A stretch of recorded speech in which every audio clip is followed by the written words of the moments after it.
Hello everyone, क्या हाल हैं? Good morning to all of you. तो सब लोग बढ़िया पढ़ाई वढ़ाई कर रहे हो? बस बहुत जल्दी इस संडे तक, हाँ इस संडे तक आपको मॉक टेस्ट का शेड्यूल भेज दूंगा। इस संडे तक है ना? चलिए स्टार्ट करें पढ़ना। तो टॉपिक अब बचा है, नेक्स्ट टॉपिक जो है that is registration for insurance business. So हमें पता है, दो चीजें पता होनी चाहिए। अथॉरिटी इज IRDAI और regulation is IRDAI, registration of Indian insurance companies 2000। ठीक है, इसमें रिसेंटली अमेंडमेंट आए थे थोड़े समय पहले, तो वो भी इनकॉर्पोरेटेड है ऑलरेडी। पढ़ना स्टार्ट करते। लाइफ इंश्योरेंस हो या जनरल इंश्योरेंस हो या हेल्थ इंश्योरेंस हो या री इंश्योरेंस हो, किसी भी टाइप का इंश्योरेंस बिजनेस है, आपको ये रजिस्ट्रेशन प्रोसेस फॉलो करनी होगी। IRDAI से रजिस्ट्रेशन लेना पड़ेगा। आगे आते, सही बताएं तो ये लाइसेंस है, रजिस्ट्रेशन है नहीं, क्योंकि इसके बिना आप इंश्योरेंस बिजनेस नहीं कर सकते हो। चलिए, अब यहां प्रोसेस थोड़ी सी अलग है, आप जानते हो। 3 फॉर्म्स यूज होंगे, R1, R2, R3। R1 किस चीज के लिए? एप्लीकेशन फॉर्म मांगने के लिए। R2 एप्लीकेशन सबमिट करने के लिए, और R3 जिसमें आपको सर्टिफिकेट ऑफ रजिस्ट्रेशन मिलेगा। तो कौन कौन से लोग, पहले तो ये बात करते हैं कि अप्लाई करने के लिए ही एलिजिबल नहीं है अगर पास्ट में कभी आपके एप्लीकेशन को क्या किया गया? रिजेक्ट। नेक्स्ट, जब फॉरेन इन्वेस्टर्स या Indian promoter of the existing venture have exit for any reason at any time during the preceding 2 financial year, अगर पिछले 2 साल में आपकी जो नई कंपनी है जिसके लिए आप इंश्योरेंस रजिस्ट्रेशन मांग रहे हो, उसके प्रमोटर या उसके फॉरेन इन्वेस्टर कोई ऐसे हैं जिन्होंने पिछले 2 सालों में कभी अपने एग्जिस्टिंग वेंचर से एग्जिट किया था। Third, application for registration has been rejected. Sir point number 1 और पॉइंट नंबर 3 में क्या डिफरेंस है? पॉइंट नंबर 1 में यह है कि रजिस्ट्रेशन एप्लीकेशन की रिक्विजिशन को रिजेक्ट कर दिया था। पॉइंट नंबर 3 है रजिस्ट्रेशन एप्लीकेशन रिजेक्ट की है। R1 is point number 1, R2 is point number 3। आपका R1 रिजेक्ट हुआ है, या पॉइंट नंबर 3 पिछले 2 सालों में आपका R2 रिजेक्ट हुआ है। पॉइंट नंबर 4, अगर आपका सर्टिफिकेट ऑफ रजिस्ट्रेशन कभी अथॉरिटी ने क्या किया हो? कैंसल। और अगर आपके नाम में इंश्योरेंस या अश्योरेंस वर्ड नहीं है, आप एलिजिबल ही नहीं हो इंश्योरेंस कंपनी के रजिस्ट्रेशन के अप्लाई करने के लिए। नाउ R1 की बात करते हैं। जो भी पर्सन इंश्योरेंस बिजनेस करना चाहता है, R1 IRDAI/R1 फॉर्म सबमिट करना पड़ेगा रजिस्ट्रेशन एप्लीकेशन मांगने के लिए। आपसे वो कुछ और इंफॉर्मेशन इस मैटर पे रेलिवेंट जो भी है वो मांग सकते हैं। फर्दर इंफॉर्मेशन अथॉरिटी आपसे मांग सकती है। आपके एप्लीकेशन को रिजेक्ट भी किया जा सकता है, और अगर आप इस रिजेक्शन से अग्रीव्ड हो तो आप जानते हो IRDA के डिसीजन के अगेंस्ट में कहां अपील करते हैं? सेट में। अभी तक ये तो आया ही नहीं कि एप्लीकेशन के साथ में क्या क्या सबमिट करना है, क्या होगा, अभी कुछ नहीं। अभी केवल ये कह रहे हैं अगर आप रजिस्ट्रेशन चाहते हो अप्लाई करो R1 के थ्रू। अप्लाई करो R1 के थ्रू। R1 जब आप सबमिट करोगे, आपसे कुछ फर्दर इंफॉर्मेशन मांगी जा सकती है। आपकी एप्लीकेशन किसी रिकॉर्डेड रीजन की वजह से रिजेक्ट की जा सकती है। Whenever they will reject your application, वो आपको रीजन बताएंगे। ये सब बहुत बेसिक बातें हैं। और अगर आपकी एप्लीकेशन रिजेक्ट होती है, आप सेट में अपील कर सकते हो। अब जब भी आप R1 भरोगे, फॉलोइंग डॉक्यूमेंट आपको सबमिट करने हैं, आपके मेमोरेंडम और आपके आर्टिकल की कॉपी। ठीक है। पॉइंट नंबर B, किसका? डायरेक्टर्स की डिटेल, नेम, ऑक्यूपेशन और name, address and occupation of the directors. तो डायरेक्टर्स की डिटेल आपको सबमिट करनी है।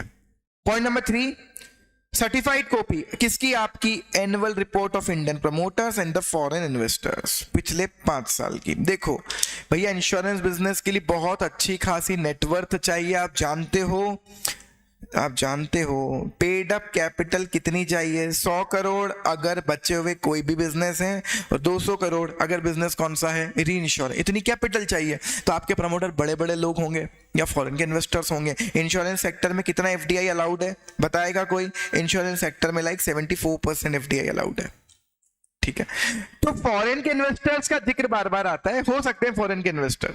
देखो, एक तो इंश्योरेंस, फॉरेन की इंश्योरेंस कंपनी की इंडिया में ब्रांच खुल सकती है, और एक दूसरा फॉरेन का इन्वेस्टर इंडिया में इंश्योरेंस कंपनी में इन्वेस्ट कर सकता है। एफडीआई 74% एफडीआई अलाउड है इंश्योरेंस सेक्टर में। ठीक है, अब तो जो भी आपका इंडियन प्रमोटर है, बड़ा आदमी होगा कोई या फॉरेन इन्वेस्टर्स है, उनके पिछले 5 साल के annual return, annual reports, financial statement मतलब। नेक्स्ट, अगर फॉरेन इन्वेस्टर्स हैं तो इंडियन प्रमोटर और फॉरेन इन्वेस्टर्स के बीच में जो शेयर होल्डर एग्रीमेंट हुआ होगा उसकी कॉपी, और अगले 5 साल के बिजनेस प्रोजेक्शन। ये काम की चीज है भैया इधर, अगले 5 साल के बिजनेस प्रोजेक्शन। दूसरी बार आ रहा है जब आपसे बिजनेस प्रोजेक्शन मांग रहे हैं, और कहाँ मांगे थे? सेक्शन 8 कंपनी जब बनाओगे तब नेक्स्ट 3 इयर्स के फाइनेंशियल प्रोजेक्टेड फाइनेंशियल स्टेटमेंट्स मांगे जाते हैं। I hope you remember it, है ना? सो पिछले 5 साल, अगले 5 साल के बिजनेस प्रोजेक्शन, अगर अथॉरिटी सेटिस्फाइड है तो वो आपको रजिस्ट्रेशन एप्लीकेशन अलॉट कर देंगे। रजिस्ट्रेशन एप्लीकेशन आपको दे दी जाएगी, R2 आपको दे दिया जाएगा। अब जब आप R2 फाइल, R1 के साथ में आपने क्या फाइल किया? अपनी बेसिक चीज। एक्चुअली केवल वो जानना चाहते हैं एलिजिबल हो क्या आप, केवल ये जानना चाहते हैं आप एलिजिबल हो क्या। तो R1 के साथ में क्या सबमिट कर रहे हैं? R1 के साथ में आप सबमिट कर रहे हो अपना basic charter document memorandum article, submit कर रहे हो डायरेक्टर्स के नेम, एड्रेस और ऑक्यूपेशन, सबमिट कर रहे हो आपके इंडियन प्रमोटर्स या फॉरेन इन्वेस्टर्स के पिछले 5 साल के एनुअल रिपोर्ट, सबमिट कर रहे हो अगले 5 साल के बिजनेस प्रोजेक्शंस। नाउ R2 जब आप सबमिट करोगे तो ये एप्लीकेशन रजिस्ट्रेशन एप्लीकेशन है। पहला रजिस्ट्रेशन एप्लीकेशन का attachment, evidence in respect of minimum prescribe paid up share capital.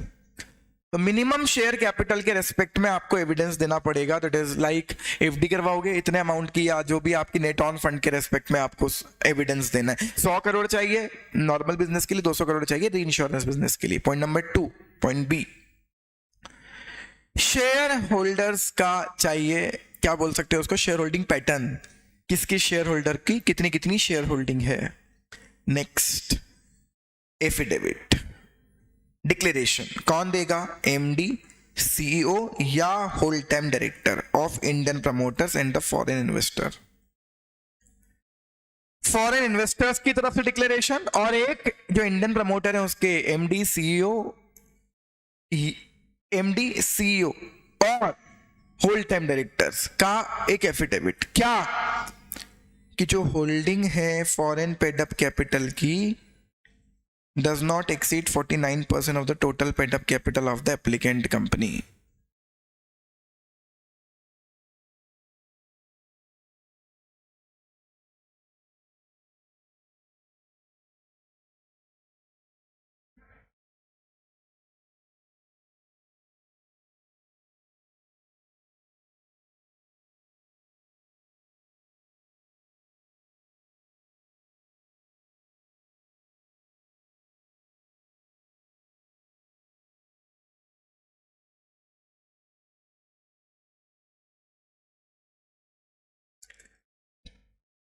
अब प्रॉब्लम केवल क्या है कि इंडिया में ना इंश्योरेंस सेक्टर में जो एफडीआई अलाउड है 2021 के अमेंडमेंट के बाद, वो 74% एफडीआई अलाउड है। लेकिन रूल अभी तक भी क्या लिख रहा है, क्योंकि मॉड्यूल में लिखा है कि आपको ये एफिडेविट देना है कि जो होल्डिंग है फॉरेन पेड अप कैपिटल की, हाँ यस केशव, वो 49% से ज्यादा नहीं है। देखो आप एक बात समझना, आपके सिलेबस में आपको कहीं नहीं प्रोवाइडेड है कि एफडीआई की लिमिट क्या इंश्योरेंस सेक्टर में, नहीं है तो गोली मारो, नहीं है हटा दो। ये क्या कह रहे हैं, आपको एक एफिडेविट देना है जिस दिन ये 74 हो जाएगा ना मॉड्यूल में, उस दिन यहां भी कितना लिखेंगे फिर ये 74। यही तो प्रॉब्लम है आईसीएसआई के साथ। 49% इस बात का एफिडेविट कि जो फॉरेन होल्डिंग है वो 49% से ज्यादा की नहीं है। अगर इंडियन प्रमोटर आपकी कंपनी ना होते हुए कोई एलएलपी है तो कौन साइन करेगा? क्या सीईओ एमडी होंगे वहां? नहीं, तो कौन साइन करेगा? Designated partner. ना ये पॉइंट नंबर डी में बहुत बच्चों को डाउट आता है, सर ऊपर 49 लिखा है, नीचे 26 लिखा है। बेटा ये नहीं कह रहे कि एफडीआई 26 से ज्यादा अलाउड नहीं, ये कह रहे हैं कि if the FDI is more than 26% तो आपको फॉरेन इन्वेस्टमेंट प्रमोशन बोर्ड की परमिशन लेनी पड़ेगी। तो एक्चुअली 26% तक तो विदाउट एनी परमिशन अलाउड है, और 26 से ज्यादा अगर आपको करना है तो आपको FIPB foreign investment promotion board की परमिशन लेनी है। ठीक है, वापस से R2 के साथ में क्या लग रहा है? R2 के साथ में proof of paid up minimum prescribe paid up capital लगा हुआ है, पहला प्रूफ। दूसरा प्रूफ शेयर होल्डिंग का पैटर्न। तीसरा प्रूफ इस बात का एफिडेविट कि हमारी फॉरेन शेयर होल्डिंग 49% से ज्यादा नहीं है। पॉइंट नंबर 4, अगर 26 से ज्यादा है आपका फॉरेन शेयर होल्डिंग तो एफआईपीबी की अप्रूवल लगाओ। पॉइंट नंबर 5, अगर आप ये पैसा पब्लिक से लाए हो, मतलब ला रहे हो पब्लिक से, तो जो प्रोस्पेक्टस है उसकी कॉपी लगाओ। इसी पर जरूरी है कि ऐसा हो? नहीं, इसीलिए क्या लिखा? If any. पॉइंट नंबर 6, जो भी आप फॉर्म्स यूज करोगे भाई, इंश्योरेंस पॉलिसी बेचने के लिए कौन सा फॉर्म यूज करोगे, है ना, क्लेम करने के लिए कौन से फॉर्म यूज करोगे, एप्लीकेशन फॉर्म्स क्या होंगे, तो जितने भी फॉर्म्स आप बैंक इंश्योरेंस कंपनी में फॉर्म्स ही होते हैं हर चीज का फॉर्म, तो वो standard forms of the insurer. Rates क्या होंगी, advantage, terms and conditions in insurance policies. तो आपको एक्चुअली इंश्योरेंस पॉलिसीज बतानी है कि कैसी पॉलिसीज हम बनाएंगे उनके रेस्पेक्ट में, और एक्चुअली का सर्टिफिकेट कि ये वर्केबल है सारी चीजें। Yes, these are workable and sound. किस तरह की पॉलिसीज आप लाना चाहते हो? जैसे आपने अभी देखा हो तो एक recently not getting the name, एक रिसेंटली हेल्थ इंश्योरेंस कंपनी आई है नई, संजय दत्त और अरशद वारसी को उन्होंने ब्रांड एम्बेसडर की तरह लिया है, तो वो एडवर्टीजमेंट में दिखाई दे रहे हैं। एक हेल्थ इंश्योरेंस कंपनी की एडवर्टीजमेंट है, नई आई है, तो वो कह रहे हैं कि हम हेल्थ इंश्योरेंस को बदल के रख देंगे। तो ऑब्वियस है वो नई तरह की पॉलिसीज ला रहे हैं। हेल्थ इंश्योरेंस में जनरली क्या होता है कि इस बार अभी आपने हेल्थ इंश्योरेंस करवाया, अगले साल से एप्लीकेबल होगा, वो कह रहे हैं इसी साल से एप्लीकेबल कर देंगे हम। तो आपकी जो पॉलिसीज हैं, जो आपकी चीजें हैं, वो भी आप बताएं क्या लाओगे या क्या ला रहे हो अभी रिसेंटली, और एक्चुअली का सर्टिफिकेट कि these policies are workable and sound. Next, fees जमा करवानी होती है एप्लीकेशन के लिए 5 लाख रुपए, तो उसका चालान लगेगा, proof in support of payment of the non refundable fees, चालान 5 लाख रुपए का। इसी प्रैक्टिसिंग सीए, प्रैक्टिसिंग सीएस या प्रैक्टिसिंग सीए या सीएस का क्या सर्टिफिकेट कि जितनी भी रिक्वायरमेंट है रजिस्ट्रेशन फीस, अभी जो आया ACO health plan, yes yes yes, the name of the company is ACKO, yes you are right Harsh, याद आ गया। तो क्योंकि कोई भी कंपनी नई आती है तो कुछ नया ही करने आती है, तो फिर उसको ये बताना पड़ता है भैया कि हमारी पॉलिसीज वर्केबल हैं। चलिए, तो सर्टिफिकेट फ्रॉम सीए और सीएस की जितनी जो रजिस्ट्रेशन फीस है, इक्विटी शेयर कैपिटल वाली रिक्वायरमेंट है, अदर रिक्वायरमेंट है इस रेगुलेशंस की, इस एक्ट की, एफडीआई से रिलेटेड हुआ, अप्रूवल से रिलेटेड हुआ, वो सब कंप्लाई हो गई है। तो सबसे इंपॉर्टेंट है पूरे टॉपिक में R2। R3 तो कुछ है नहीं, अगर अथॉरिटी सेटिस्फाइड है, डॉक्यूमेंट चेक करेगी, वेरिफिकेशन करेगी, इंक्वायरी करेगी, सब कुछ ठीक है, तो आपको रजिस्ट्रेशन सर्टिफिकेट ग्रांट कर दिया जाएगा, और आपको इसके बाद मैक्सिमम 12 मंथ का टाइम मिलेगा अपना इंश्योरेंस बिजनेस स्टार्ट करने के लिए। अगर चाहते हो 12 महीने में भी स्टार्ट नहीं कर पाए तो एक्सटेंड करवा सकते हो 12 महीने के लिए और, बट 24 मंथ मैक्सिमम आपको अपना हेल्थ इंश्योरेंस बिजनेस स्टार्ट करना पड़ेगा। चलिए आगे आते हैं। नेक्स्ट टॉपिक बहुत इंटरेस्टिंग टॉपिक, इंडस्ट्रियल लाइसेंस। कौन सा act? Industries development and regulation, IDRA, industrial development and regulation. Licensing के रिक्वायरमेंट लिखे हुए हैं। हम जानते हैं कि इंडिया में जब से स्पेशली क्या आया था, एलपीजी और उसमें भी लिबरलाइजेशन, तब से हमने इंडस्ट्रियल लाइसेंस की रिक्वायरमेंट खत्म कर दी थी। लेकिन आज की डेट में 3 जगह इंडस्ट्रियल लाइसेंस रिक्वायरमेंट है। कुछ लोगों के लिए कंपलसरी लाइसेंसिंग, दूसरा अगर मैन्युफैक्चरिंग कर रहे हो वो आइटम जो कि रिजर्व है स्मॉल स्केल सेक्टर के लिए, और तीसरा लोकेशन ही आपकी कुछ ऐसी है 10 लाख से ज्यादा जिसकी पॉपुलेशन है उस सिटी के 25 किलोमीटर के एरिया में कोई इंडस्ट्री लगाओगे तो आपको ऑब्वियस है इंडस्ट्रियल लाइसेंस लेना पड़ेगा। चलिए, तो लाइसेंस नंबर 1 कंपलसरी लाइसेंसिंग 5 चीजों की है। अल्कोहलिक ड्रिंक्स बनानी है आपको, सिगरेट्स या सिगार टोबैको प्रोडक्ट्स बनाने हैं, इलेक्ट्रॉनिक एरोस्पेस से रिलेटेड चीजें बनानी है, electronic aerospace and equipment related to defence.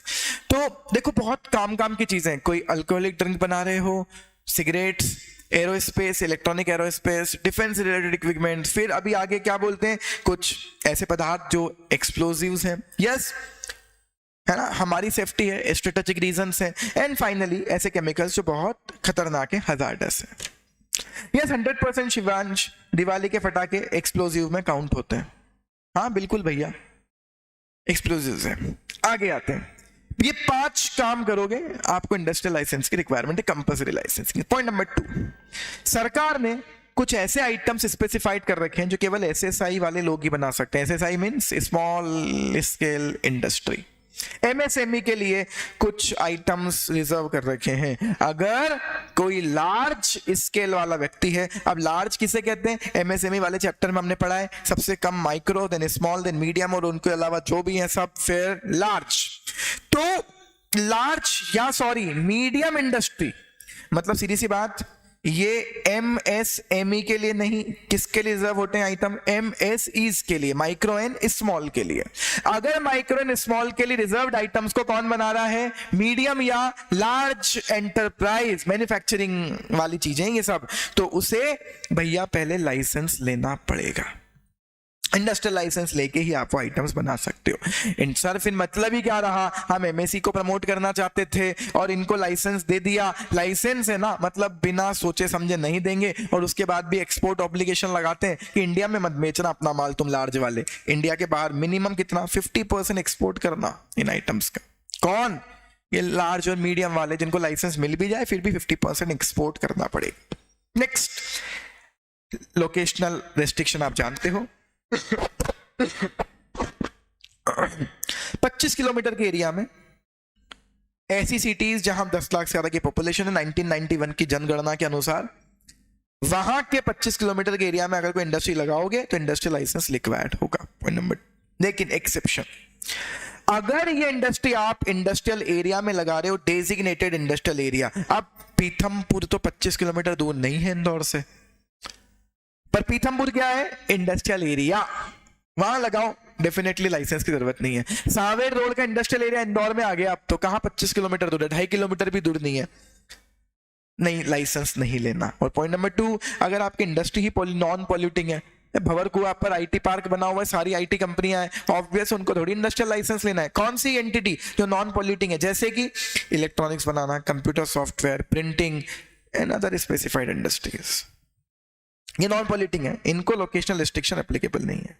अब इंडस्ट्रियल लाइसेंस मिलता कहां से है, तो DPIIT is the authority to grant the industrial licence. तीनों कैटेगरी में से कोई सा भी इंडस्ट्रियल लाइसेंस लेना है, कंपलसरी लाइसेंसिंग वाली चीजें बना रहे हो, SSI के लिए रिजर्व आइटम माइक्रो, स्मॉल वाले, मीडियम और लार्ज वाले बना रहे हैं, और तीसरा लोकेशनल रिस्ट्रिक्शन की वजह से लाइसेंस लेना पड़ रहा है। DPIIT लाइसेंस देगी। पोर्टल क्या है, G2B, government to business, single window portal है, सारे क्लियरेंस के लिए, ठीक है। अब जिन लोगों को लाइसेंस नहीं लेना, ऊपर IAM का जिक्र है बार बार, तो वो ही पढ़ लेते हैं। कुछ लोग वो जो लार्ज स्केल पर काम कर रहे हैं, जानते हो आप, वो लार्ज स्केल पर काम करने वाले लोगों को लाइसेंस तो नहीं लेना है, लाइसेंसिंग रिक्वायरमेंट स्केल बेस्ड तो नहीं थी। लार्ज वालों को लाइसेंसिंग की रिक्वायरमेंट ऐसा बोला क्या हमने, कभी नहीं बोला। हाँ, लार्ज वाले वो आइटम बना रहे हैं जो SSI के लिए रिजर्व है, तो लाइसेंस लेना है।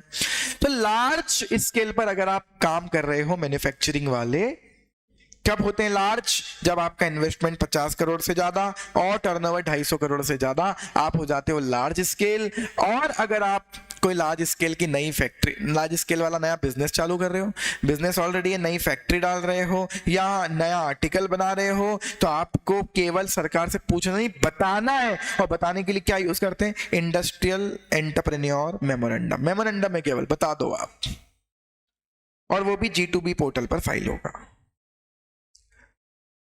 ये उनको मिल जाएगा, आपको एक्नॉलेज, उनको एप्लीकेशन मिलेगी G2B पोर्टल के थ्रू, वो एक्नॉलेज करेंगे, एक्नॉलेजमेंट ही आपके लिए फाइनल है। ठीक है, सब जमा करवाना है आपको अपने साथ में, certificate of incorporation, memorandum, articles, आपका master data, PAN card, NIC code, कौन सा आइटम बना रहे हो, हर आइटम के अलग अलग NIC कोड सरकार ने प्रिस्क्राइब कर रखे हैं, क्या बना रहे हो, सब कुछ चेक होगा तो IEM एक्नॉलेजमेंट आपको इशू होगा। बस अब आप वो मैन्युफैक्चरिंग, वो फैक्ट्री आपकी स्टार्ट कर दो।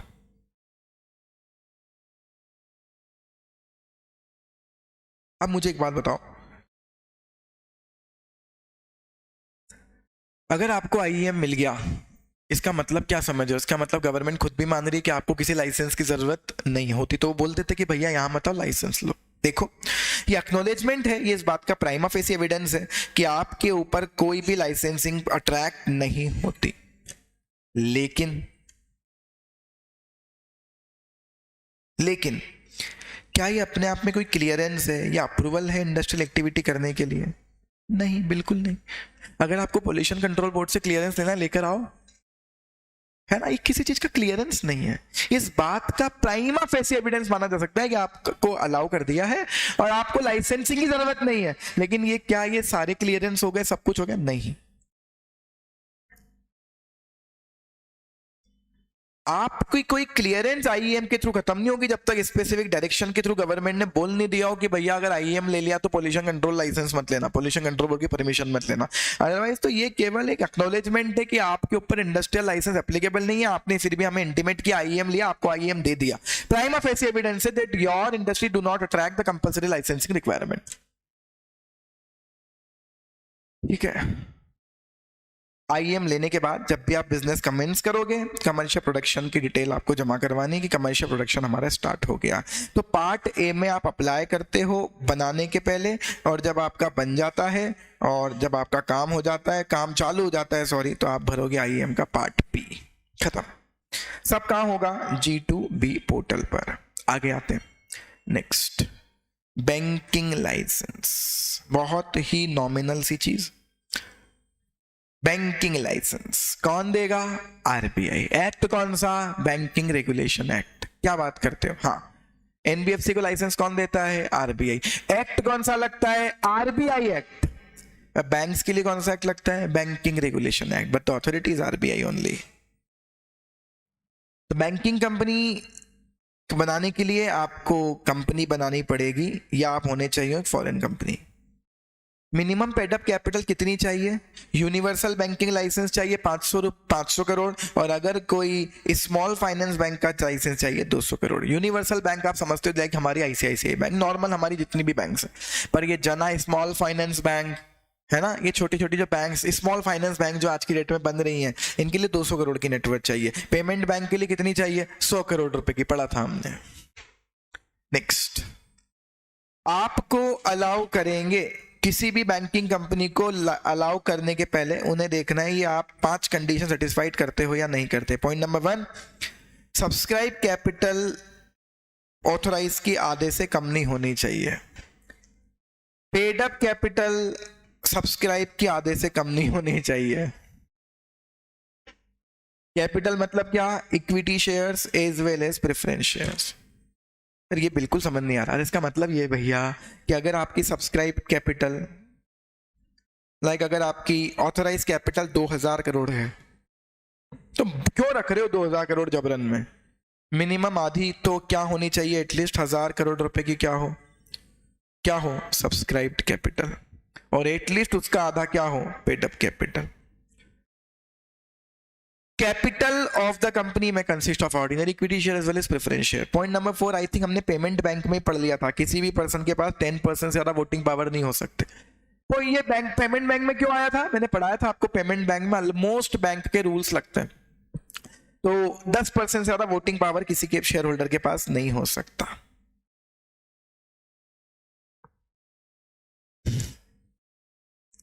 ठीक है, कौन कौन की किस किस शेयर होल्डिंग है, ठीक है, normal one. Now licensing of banking company under banking regulation act. जब तक आरबीआई से लाइसेंस नहीं ले लो, आप बैंकिंग कंपनी का बिजनेस कमेंस कैरी नहीं कर सकते। तो आपको ये करने के लिए आरबीआई को लाइसेंस के लिए अप्लाई करना पड़ेगा। आरबीआई को इन चीजों से सेटिस्फेक्शन होना चाहिए, ABCDEFG। अभी ऊपर क्या पढ़ रहे थे फिर आप? ऊपर था भैया कि आप जब तक फॉलोइंग कंडीशन सेटिस्फाई ना कर दो, यू आर नॉट अलाउड। आप क्या पढ़ा रहे हो? अब ये पढ़ा रहे हैं भैया कि आरबीआई फॉलोइंग चीजें देखेगी आपको लाइसेंस देने के पहले। पॉइंट नंबर 1, बहुत थ्योरी है। कंपनी अपने प्रेजेंट और फ्यूचर डिपॉजिटर को पैसा पे कर पाने की पोजीशन में है। डिपॉजिटर के पैसे मत खा जाना। कंपनी के अफेयर इस तरीके से नहीं चलाए जा रहे हैं जिसकी वजह से इन्वेस्टर्स जो डिपॉजिटर्स हैं उनका इंटरेस्ट अफेक्ट हो। पॉइंट नंबर 3, जो प्रपोज्ड मैनेजमेंट है कंपनी का वो पब्लिक इंटरेस्ट के अगेंस्ट में काम नहीं करेगा। पॉइंट नंबर 4, कंपनी का कैपिटल स्ट्रक्चर एडिक्वेट है और कंपनी में कमाने की क्षमता है, अर्निंग प्रोस्पेक्ट्स हैं इस बैंक में। इनको लाइसेंस देने से पब्लिक इंटरेस्ट ही सर्व होगा, सफर नहीं होगा, सर्व होगा। जिस एरिया में ये प्रिंसिपल एरिया बनाना चाहते हैं, जिस एरिया को अपना लाइक ये कह रहे हैं कि हम ना छत्तीसगढ़ में मेन बिजनेस चलाएंगे हमारा, जिस एरिया में चलाना चाहते हैं उसमें वास्तव में स्कोप है बैंकिंग सर्विसेज को देने का और एनी अदर कंडीशंस। तो जब तक ये सेटिस्फाइड ना हो जाए, आरबीआई क्या सेटिस्फाइड ना हो जाए, डिपॉजिटर्स को पे करवाने की पोजीशन में, डिपॉजिटर्स के इंटरेस्ट में काम करेगी। करेक्टर ऐसा नहीं है जो डिपॉजिटर्स के इंटरेस्ट को अफेक्ट करे। कैपिटल स्ट्रक्चर प्रॉपर है, कमाने की क्षमता है, पब्लिक इंटरेस्ट सर्व होगा। जिस एरिया को प्रिंसिपल एरिया बनाना चाहते हैं वह बैंकिंग फैसिलिटीज कम अवेलेबल है, इनके थ्रू ज्यादा अवेलेबल हो पाएंगी। दैट्स इट, खत्म। अब बात करते हैं लास्ट, टेलीकॉम लाइसेंस कौन देगा? ऑब्वियस है, try, telecom regulatory authority of India, try.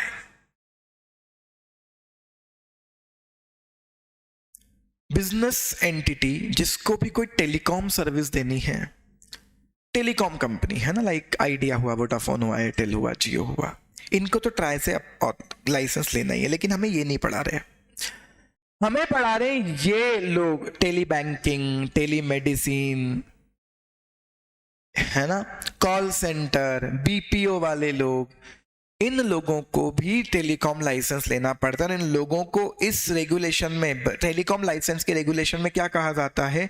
Other service provider, OSP।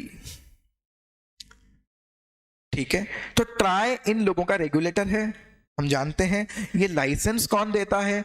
Department of telecommunication, ministry है, ministry of communication and information technology, दूरसंचार मंत्रालय, ministry of communication and information, उसके अंडर में department of telecommunication, वो other service providers को licence देता है। ठीक है, OSP लाइसेंस इंडिया में 2 तरह से मिलता है।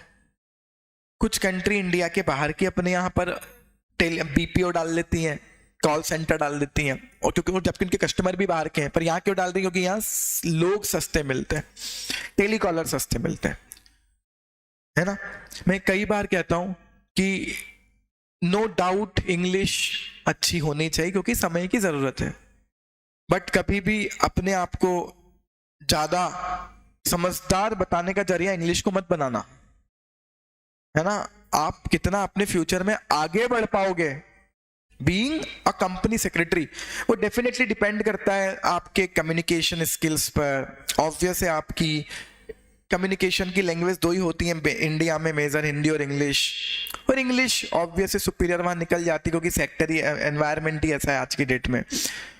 लेकिन इन सबसे ज्यादा जो काम की चीज है वो क्या है? आपकी नॉलेज, आपके फंडामेंटल्स। तो मैं ये भी नहीं कह रहा कि इंग्लिश में हम बिल्कुल बेवकूफ जैसे हो जाए, लेकिन मैं ये कह रहा हूँ केवल इंग्लिश से कुछ नहीं होगा। जिनको बहुत ज्यादा अच्छी इंग्लिश आती है और आपको अपने आप पे गर्व है, देखो वो तो कैसे बेकार इंग्लिश लिखता है, बेकार बोलता है, हमें देखो। भैया बहुत ज्यादा अच्छी इंग्लिश बोलने वाले 15,000 रुपए में कॉल सेंटर में जॉब करते हैं इंदौर में। ठीक है, तो English is not knowledge, English is just a language. ठीक है, तो काम की बात तो यही है कि काम तो यही आना है, ये नॉलेज, हाँ। उसके साथ में अगर आपकी कम्युनिकेशन बहुत अच्छा है, आपकी लैंग्वेज अच्छी है, बोलते अच्छा हो इंग्लिश में, लिखते अच्छा हो, तो ऑब्वियस है आप बहुत अच्छा परफॉर्म करोगे हर जगह। लेकिन केवल इंग्लिश से कुछ नहीं होगा, है ना। बहुत ज्यादा अच्छी इंग्लिश वाले 15,000 रुपए महीने में कॉल सेंटर में जॉब ही करते हैं। कहाँ मिलती है ये? इंटरनेशनल ओएसपीज में, अदर सर्विस प्रोवाइडर में कॉल सेंटर एक नाम है ना, otherwise telemedicine, tele banking, e commerce, other IT enabled services, है ना, इन सबको ओएसपी कहा जाता है अदर सर्विस प्रोवाइडर्स में। तो ओएसपी 2 लाइसेंस मिलते हैं। ओएसपी में लाइसेंस 2 तरह के मिलते हैं, डोमेस्टिक ओएसपी और इंटरनेशनल ओएसपी।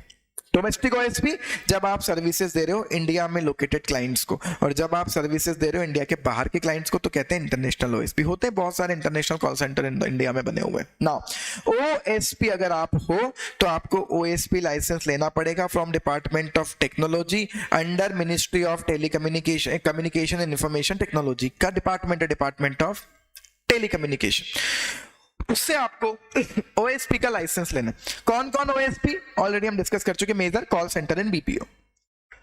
अब अगर आप ओएसपी हो, लाइसेंस लेना पड़ेगा। ओएसपी का लाइसेंस किस किस को मिल सकता है? या तो कोई कंपनी होनी चाहिए, या एलएलपी होनी चाहिए, पार्टनरशिप फर्म, या अदर ऑर्गेनाइजेशन भी हो सकता है, प्रोप्राइटरशिप फर्म भी हो सकती है। बिल्कुल रजिस्ट्रेशन होना चाहिए बस। ये देखो आप पहले दिन का शॉप एंड एस्टेब्लिशमेंट एक्ट का रजिस्ट्रेशन हो बस।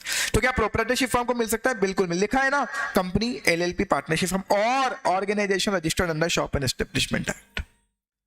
ठीक है, फॉर्म 1 भरना है डॉट के पास, डिपार्टमेंट ऑफ टेलीकम्युनिकेशन के पास फॉर्म 1 भरना है। इसलिए ओएसपी लाइसेंस में खास बात होती है कि लोकेशन स्पेसिफिक होता है, कहां डाल रहे हो ये चीज। इसलिए अगर आपको अलग अलग साइट्स बनानी है अपनी, तो हर साइट के लिए अलग अलग रजिस्ट्रेशन होंगे, मतलब there are multiple registration.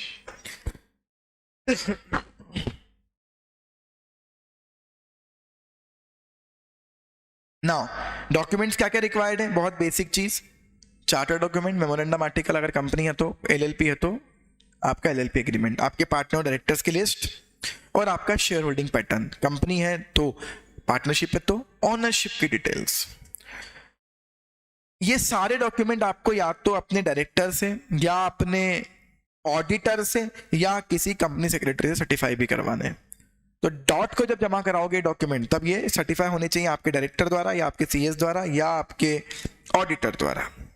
Now सारे डॉक्यूमेंट पर साइन होने चाहिए आपके पार्टनर्स के, और पार्टनर अगर कंपनी है तो आपके डायरेक्टर्स के, ऑडिटर के, पब्लिक नोटरी के in case of LLP. OSP licence maximum कितने साल के लिए मिलता है? 20 साल के लिए। तो बकवास है ये सब, काम की चीज। ओएसपी क्या है? ओएसपी के लिए डॉट से ओएसपी लाइसेंस चाहिए। ओएसपी लाइसेंस के लिए क्या क्या करना है? आपको अपने बेसिक चार्टर डॉक्यूमेंट जमा कराने, डायरेक्टर्स और पार्टनर्स की डिटेल जमा करवानी है। नेक्स्ट आपको जमा करवाना है आपका शेयर होल्डिंग या ऑनरशिप का पैटर्न। नेक्स्ट फिर क्या होगा? सारे डॉक्यूमेंट आपके वेरीफाई होने हैं किसी प्रैक्टिसिंग सीए या प्रैक्टिसिंग सीएस या आपके ऑडिटर या आपके डायरेक्टर या सेक्रेटरी। नेक्स्ट ये सारे डॉक्यूमेंट पर वो साइन भी करेंगे। नेक्स्ट 20 साल के लिए लाइसेंस मिलता है, इसको फर्दर एक्सटेंड भी करवाया जा सकता है 20 साल के लिए। That's it.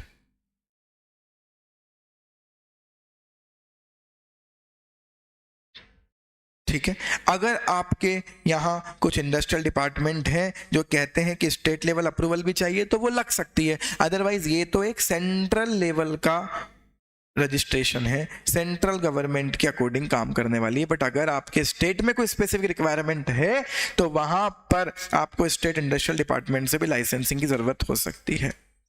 अदरवाइज तो सेंट्रल लेवल पर तो केवल ये है, तो पूरे इंडिया में ये तो होगा ही। अलग अलग स्टेट में इनके लिए कुछ सेपरेट रजिस्ट्रेशन या अप्रूवल की रिक्वायरमेंट हो सकती है। और ये था आपका भारी भरकम सा chapter, various initial registration and licence. मुझे नहीं लगता इस सब्जेक्ट में कोई भी ऐसा चैप्टर है जो आपको परेशान कर रहा होगा। बहुत अच्छे से पढ़ाई करो, क्विक जितनी बार रिवाइज कर सकते हो अपने आप को झोंक दो। अभी भी जिनको करना है ना उनके लिए अभी भी समय है, जिनको नहीं करना वो 3 महीने से टाइम वेस्ट कर ही रहे हैं, 2 महीने और कर लो। बाकी आप सब जितने भी अच्छे लोग हो, सब बहुत रेगुलर हो, आई अप्रिशिएट। और यही डिफरेंशिएशन जो है आपकी चीजों में वो आपको जिताएगा। मॉक टेस्ट 100% मैं ट्राई कर रहा हूं कि दिवाली के नेक्स्ट या नेक्स्ट टू नेक्स्ट डे, मतलब दिवाली शायद खत्म हो जाएगी 14th को, तो मैं ट्राई कर रहा हूं 15 के बाद मॉक टेस्ट चालू कर दूं। तो मैं सोच रहा हूं 15 से ही मॉक टेस्ट चालू कर दें, है ना। तो यही अभी मेरी सोच है, एक बार मैं बनाकर देख लूं किस तरह से वो शेड्यूल बन रहा है। चेंज करना हुआ तो दिवाली के पहले भी रखना हुआ तो करेंगे। क्या है केशव ये ऑपरेशनल अप्रोच टू एफडी, क्या है ये, क्या है उसमें, बता मेरे को कहां पर क्या है। हाँ हाँ चलेगा, हम देखते हैं ना अभी क्या डेट है कैसी है। केशव मुझे मैसेज कर दे कौन से चैप्टर की बात कर रहा है, कौन से पेज नंबर पर है मॉड्यूल में। तो अच्छे से लगकर पढ़ाई करो, राइटिंग प्रैक्टिस मत छोड़ना, जिन्होंने छोड़ दी है बर्बाद हो जाओगे। फिर बता रहा हूं गलत फहमी में मत रहना, राइटिंग प्रैक्टिस मत छोड़ना। मैं बहुत ज्यादा लाड़ लपेट कर खुश करके पढ़ाने वाले व्यक्तियों में से नहीं हूं, आप जानते हो, इसीलिए अलग थोड़ा सा स्टैंड करता हूं। मैं रियलिटी की बात करता हूं। लिखना बंद मत करना, सुनना बंद कर दो 5 लोगों को, वो चलेगा। लिखना बंद मत करना, क्योंकि सुनने से आपका भला नहीं होगा, पढ़ने से और लिखने से होगा। तो खुद से जितना पढ़ सकते हो पढ़ो, फोकट के झालमेल में मत पढ़ो, यहां से वो पढ़ लें, यहां से वो वीडियो देख लें, कुछ काम नहीं आएगा। काम केवल एक चीज आएगी, आप कितना पढ़ते हो। हम इसीलिए एक बार में पास हो पाते थे, या आज भी जो हो रहा है वो ज्यादा अच्छा परफॉर्म इसलिए कर रहा है क्योंकि वो उसने सुना एक बार ही है जीवन में, या अपनी टीचर से दोबारा रिवीजन सुन लिया, बाकी वो खुद से ही पढ़ रहे हैं। 25 जगह से सुनोगे, उनका रिवीजन हो रहा है, आपका नहीं हो रहा है। और डिस्ट्रैक्शन है ये सब मेरे अकॉर्डिंग। जितनी खुद से काम यही आना है, क्योंकि सुनना कभी काम नहीं आता है।